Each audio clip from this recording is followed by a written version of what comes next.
Samantala, nanapak at nagbanta umano ang alkalde ng Dasol, Pangasinan na si Noel Nacar sa 5 kalalakihan. Mariin namang itinanggi ni Nacar ang mga paratang. Narito ang report.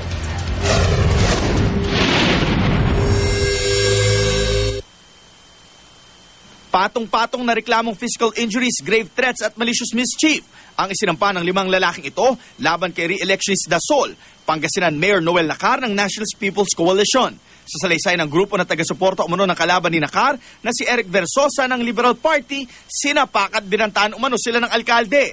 Pero sa isang press con, pinabulaanan na ito ni Nacar.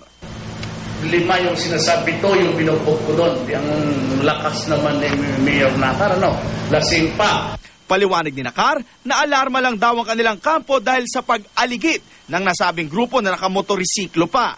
Hinarang lang daw nila ang mga ito at kinausap.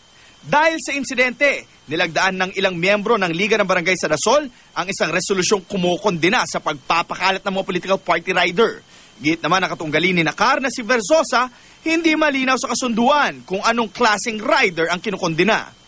Pero kung riders na goons, I can personally attest na wala kaming tinatakot and wala kaming ginagawang disturbances. If ever man, like I said, they are proven and the barangay would request na tumigil sila, willing ako mag-comply.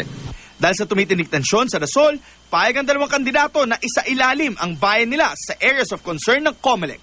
Para sa unang balita, Jay Sabale reporting.